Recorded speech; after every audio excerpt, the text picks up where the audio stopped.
Welcome to Localite, everybody. It's good to have you with us. With me in studio today is Arthur Higgins. He has Oak Run Studios. That's his doing business as name. But Arthur is really kind of a master of all kinds of mechanical kinetics and all kinds of things. That's really interesting, and we're gonna learn about that. So, Arthur, it's good to have you on. Thank you. It's good to be here. Yeah, boy, just trying to say all these things, I'm getting these mental pictures of all the little gadgets and the turning wheels and all this stuff that's going on. How do you refer to your artwork, or can you refer to it and put it into some sort of context? Well, what I do is I categorize it. I compartmentalize. I have different kinds of art that I do. What you're talking about, the kinetic sculpture, kinetic meaning movement, was what I did for about 20 years as a business, designing for the garden accessory industry. And I designed and produced these things over that period of time, and it was a business. But the mechanical sculptures that I do are a different kind of art, but there's movement there. But the difference is that a person, the viewer, makes them move.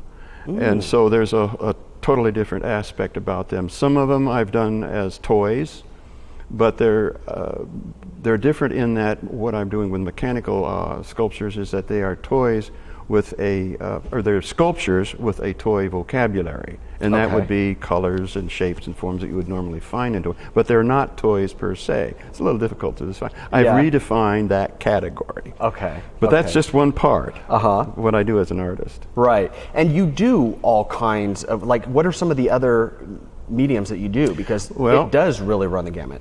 It does. Primarily, I'm a painter. I started out early life as a printmaker, a painter.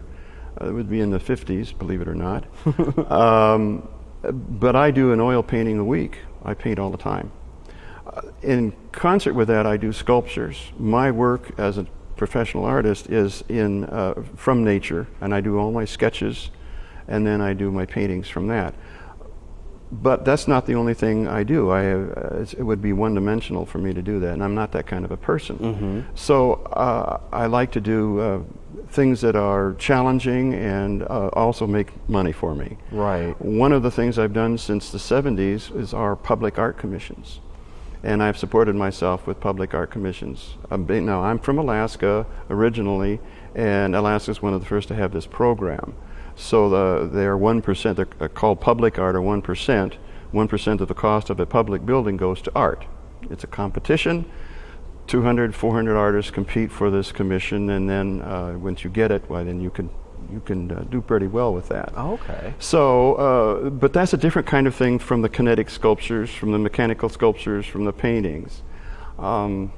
I can't say why I do all these things different, but that's the way I am. Just the way you are. Yeah. Well, so how do you design these sculptures? I mean, what's that process like?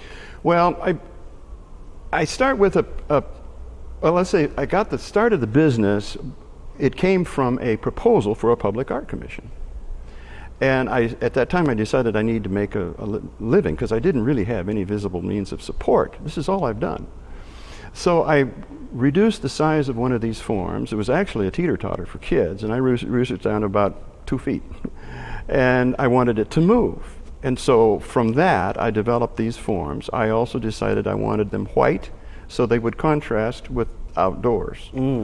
And after I designed them and they rocked and pivoted, I thought, well, gee, that would be a good garden accessory. At this time, this is in the late 80s, there were no garden accessories. So basically, I was one of the very, very first artists to introduce this kind of production art into the world, and it was through the contemporary craft gallery, not the garden accessory industry. That came, in fact, that hadn't been developed in those days. So I started as a contemporary craft artist, and I started as a business. I treated it as a business. So is that when you have a trademark, wind petals? Right. And is that when about that That's time? when I called them wind petals because they were petal shape, and the petal really refers to a lily, one of my favorite flowers. And then I had another line. I had a lot of lines and brands. One of them was Wind Accents. As the business progressed and as the popularity of these garden accessories progressed, I continued to design and redesign again One, to stay ahead of the competitors. By this time there were people in this market as well. And of course to stay ahead of China. Okay. And you were doing all of that from here in the gorge? Yeah. Okay. And then you would actually, I would assume, you must have had somebody else that was manufacturing your designs for the mass market. Well, I had employees. Oh, okay. This is a cottage industry. Okay. It's the business is, the category would be contemporary craft. I designed and manufactured these ideas. I hired people to help make them. I designed them to be production so that I could make multiples. I didn't have a big factory, but I had all hand tools that would enable me to make multiples at a reasonable amount of time. In other words, I could take an order for some of the designs of 1,000 to 6,000 units and produce them efficiently. As the business progressed and so on, and the market changed and everything, I decreased the amount of the numbers. The productions became more difficult until right now I'm not doing that at all. I'm doing one-of-a-kind pieces. Okay. And so let's talk about that for just a second before we go to break. The one-of-a-kind pieces, those are really like, that's where you're putting probably your heart and soul. It's your passion. It's that real piece of art. But when you were doing things like the wind pedals, you have to be able to somewhat separate yourself, don't you, emotionally from it in order to have it be viable as a business model? That's right. That's exactly what I did. It was about making money.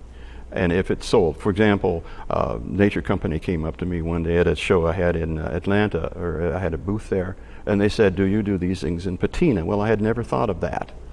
But this was a big company, and all of a sudden I was doing patina designs. You bet, because it was about making money. I personally don't care for patina. And that's the way I treated the business, but I was able to compartmentalize that. This is a business to make money. This is art that I do as an independent artist. It's not about making money at all. And you know, it's difficult for some people to understand that, but in order to do that, then I was able to not compromise my art. Yeah, that separation I can imagine would be really tough, because if you've dumped your your heart and soul and your blood and sweat and tears into something, you don't really want to. I mean, you're not very flexible with it, I would suppose, so it'd make it tougher to let go. Well, we're going to continue the conversation. We're going to take a quick break. You guys will be right back more with local artist Arthur Higgins right here on Localite.